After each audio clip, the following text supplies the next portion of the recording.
All right, morning, everyone. Welcome back to our morning Kapan. Joseph here. So, looking at the Hang Seng Index yesterday, right? Initially, during the morning session, the index was positive, eyeing to cross the 20 days moving average. But in the evening, right, uh, what happened is that the market sentiment have shifted due to a strong corrections that we've seen in the Europe as well as the US market. So in the evening, right, the Hang Seng Index futures have charted a very long bearish candlestick. Now, nevertheless, we look at the overall technical setup, right? Right now, the index is below both 20, 50 days moving average, and it also trades below this 2,700 point resistance. According to our reports, right, we advise traders to stay on the negative trading bias, and what we do see right now, potentially Hang Seng Index will retrace or retreat towards 24,500 points, followed by 23,500 points level. Okay, and yesterday morning, the some of the counters have recouped, showing a positive price action. But I think that this morning, likelihood there will be a selling pressure when the market opens, and see whether there will be a counter trend rebound. For those of you who are trend trading, you can write on the short positions. Now, if you think that the market may do some counter trend rebound, then you can actually look for opportunities when the Hang Seng trades near to the support level. Okay. And as of yesterday, the Fed have concluded their March meeting, and what we do see important is how does the market price the expectations of the year-end interest rate. You can see that if you look at the CME Fed Watch, right, by the end of this year, December, right, market is pricing 47% chance that the interest rate will stay at 375, which means more than 50% thinks that there will be no rate cut, or they will maximum one rate cut over here. So this is actually what the traders think. And yesterday, after the meeting conclude, right, Fed also posted this Fed dot plot diagram by the 19 Fed members. So they give out the forecast, what would be the range of this year. And you can see that most of the members have voted either no rate cut or maximum one rate cut this year.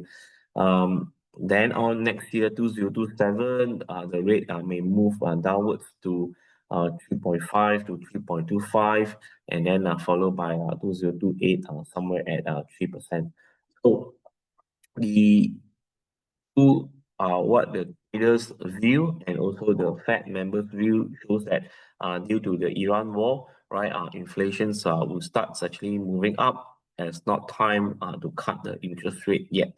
As such, I think the market do react negatively, especially yesterday. I can see that the Dow Jones have actually experienced a very strong selling pressure. Now, you compare with all the different commodity class, I would think that the index futures right now is the most easy product to look at, and due to the these expectations of the war may stay a bit longer here, right, and the oil price will stay high for longer, right, and you can see that the index start to actually fall below the 46 fall below the 200 days moving average. Right now, we stay bearish bias on the E-mini futures, and our stop loss point is 49,000 point. Now, look at this bearish Marubozu. This pattern actually happens when the Trump started off the attack on the Iran on two weeks ago, the Monday, and that's where the it breached the stop loss point, and that's where we start initiate our short position. So we still hold on our short positions. It may touch 46, or in the worst case, it may fall towards 44,000 point level. So right now, we are sitting in the money. And as for the crude oil, yesterday it staged a fresh attempt to break past the $100 dollar, right? But it has not yet breached the $100. So market is watching closely whether there will be a US ground troops that are moving towards the Iran water. Now, if the US send in the ground troops, right, likelihood the market expect the oil price to move higher because um, for self-defense, Iran have threatened that they are going to bomb up their own oil facilities, right, if the US troops coming near to their territory, right? So we'll be watching closely on this US ground troops that just pass through the Malacca Strait, right? And as for the US this COMEX gold yesterday have actually break past their 5,000 level, right? And right now it's below their 50 days moving average. It shows that the COMEX gold is under corrections right now. Now, if you look at in the past financial correction phase, usually when the equities market is actually moving downwards, you can see that the gold also tends to experience selling pressure. So I think that this round, right, once again the gold and the US equities are showing the same direction. So I think that if coming sessions, what we are looking at is 4,008, whether gold can sustain above their 4,008. Bearish break on 4,008 will definitely confirm that gold is undergoing a more deeper corrections towards 4,005. So as for the Malaysia market, we are seeing a very strong sentiment yesterday. Right, FKLI breached 1720, and right now the bulls are in charge right now, and the next level 1760 and 1008. Now, before we move on the higher high, right, I think that in the near term, now FKLI need to show that they can stand above 1680, right? So 1680 will be the immediate support level for the FKLI, right? And as for the FCPO, right, the commodity resort to consolidations, but overall setup remains bullish with a strong support at 4210. So let's see today whether the FCPO could resume the upside movement since the oil price starts to moving up again. Now, yesterday night, we had a market outlook with Alex, Liling, and Mexico, right? You can actually replay sessions, and so far, right, or you can actually talk to our remiser and dealers to know what are the stocks or sectors that we have discussed yesterday, right? Looking at the KBJ, right, it has a break past 3 ringgit and 40 cents, heading towards 3 ringgit 65 and followed by 3 ringgit and 90 cents. Thousand supports market 3 ringgit and 20 cents. And then on Solar West have climbed above 2 ringgit and 25 cents, showing that technical setup become bullish right now. R1 is 250 and followed by R2 275 and sub loss at 210. So we have the breakout stock KBJ and followed by Solar West. In terms of fundamental, KBJ is our top buy in the healthcare sector, and Solar West also the top buy stock under the renewable sector. Okay, so I'll stop here and pass on to Adam on the Binastra company update report. Thank you. Okay, good morning, everyone. So today we have a company update on Binastra. So yesterday, Binastra announced that it secured a 316 million contract from a developer called HCK Capital Group for a previously abandoned project in Subang Jaya called Subang Central, which was previously known as Remix 1. The project will have a completion timeline of 42 months, and this is not Binastra's first involvement in, to revitalize a project. Previously, it was involved in the revitalization of Empire Damansara.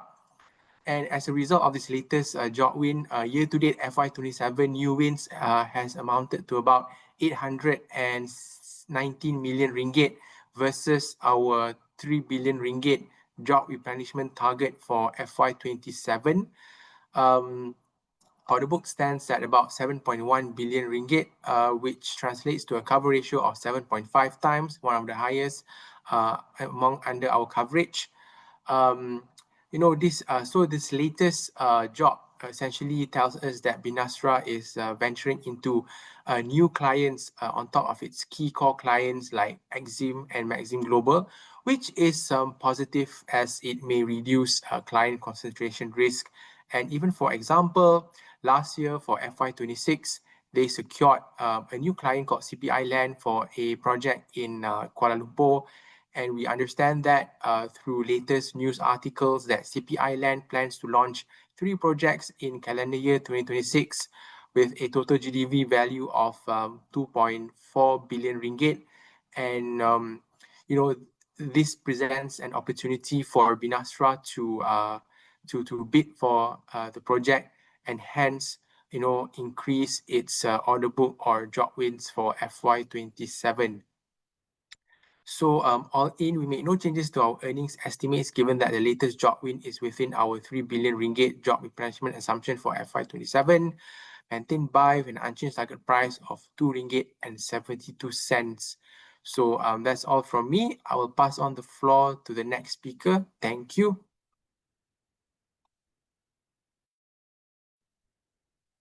Right, thank you, Adam. So today we have a company update report on Petronas Chemicals. Essentially, we maintain our sell call on Petronas Chem, but we did increase our target price from about 2 ringgit 54 cents to 3 ringgit 85 cents. This basically is to reflect basically the short-lived disruption at the Middle East situation. Our current base case currently assumes that the conflict will be resolved within 4 to 6 weeks, and then we expect crude oil prices to normalize by then. But however, even though if assuming that this thing is resolved by 4 to 6 weeks, our base case also factor in essentially there will be a bit of 1 month for you to basically to restart the plant, and also basically another month for you to to also to have your operations go back to a normalization rate. So hence that's why our numbers have basically reflected a estimated earnings of about 313 million. This is basically premised on the blended F&M price of about $370 per ton. However, of course, now following our change in terms of our adjustment to our base case, we now forecast a core net loss of about close to 400 million for this year, which is more than half of 710 million previously. However, if the thing continue to persist in the Middle East, we do expect prices to remain elevated, and this could be beneficiary for PChem. So assuming, let's say if this thing persists for about 2 quarters and the blended F&M average price increased about $500 from our base case now about 370, then you'll probably see a earnings impact about 1.1 billion additional to PChem's bottom line. And then this provides about still about a negative 10% downside from our current price at the moment. We think that we only be a bit more bullish if this thing persists for, let's say, 3 quarters or so. And then with that, if assuming that this translates to about $600 for F&M price, again, then your target price fair value will roughly be about 540, which then we'll see about 10% upside from the current price. Of course, I think the situation in the Middle East is something that we have to monitor on a daily basis because there's just a lot of developments. And also we need to see how the impact the oil price and whatnot. And then from that, then we can roughly sort of estimate what sort of impact to the oil and gas names like PChem lah. So I think that's all for us. If any more details, you can of course look at our report. And now I'll pass the time now to Vanessa for the warrants. Thank you. Thank you, Max. Morning, everyone. This is Vanessa from the Warrants team. Hi, Selamat Hari Raya to all my fellow Muslim friends. Okay, so just a quick update on some of the expiring warrants that's happening next week. So if you I mean, all of us, we are actually celebrating together. So we have like 4 days of long holidays, right? Okay, in this case, time decay will actually kick in for expiring warrants. All right, so I'm going to walk you through a bit on it. But yesterday, there's actually a few active warrants we have seen that's traded on Bursa Malaysia. The first one would be Innocent C55. All right, so it's basically it's more like trading. All right, so SolarVest C2 recorded a change of 60% gain.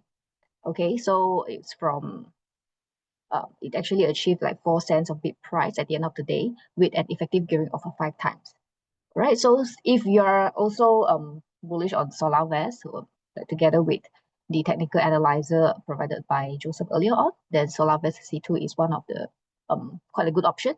All right, so the exercise price is at 2 ringgit and 68 cents. So the yesterday's share price was still slightly out of money. So once it actually gained higher than 2 ringgit and 68 cents, it will start having intrinsic value.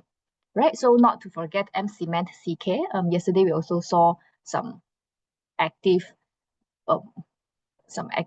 trading activity in M Cement CK. However, the sensitivity is at 13 ticks. So even though the bid price is actually quite cheap, like it's like around like 4.5 cents, but the sensitivity is not that attractive. Yeah, but for those who are still bullish, you can still look at it. But do note that there's actually a bid-ask spread in M Cement CK. Okay, Tenaga C3V and 2 of the Sunway core warrants. So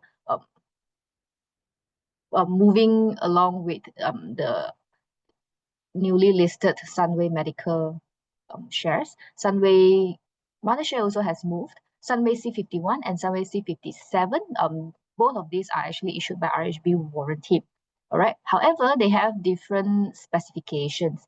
In this case, C51 would be more suitable for those who would like to have a shorter trading tenor, like intraday or maybe a few days. C51 is fine. It's actually quite close to expiry already, while the effective gearing is really high and the sensitivity is like 6 ticks. But for C57 are for those like, who would like to hold for a longer tenure because it's slightly in the money already. The time decay will be slower, but the bid price is actually relatively higher than C51. So you can make your own choice on either C51 or C57 if you are still bullish. All right, so these are the expiring warrants happening next week on 26 March. So for all expiring warrants, they have the last trading date, which is 2 working days before the expiring date. So if you want to hold, and then you have to sell it on 24th March. So you don't actually wait until 25th or 26th March to sell your warrants because it's not going to be available anymore. It will be delisted. So 24th March 2026 will be the last trading date for all your warrants. For this list, it will be available on RHB warrant website. Okay. However, I actually added another 2 columns here, which is theta and also moneyness. Theta is actually the time decay. So if so how do we look at this? It is RM, right? So this means 1 day of time decay. So theta of negative 0.0008 means every day Z3C9W will actually decay by 0.008 cent. All right, so this is not absolute. It will actually increase or decrease gradually as normally it's increased because it's getting closer to the expiry date.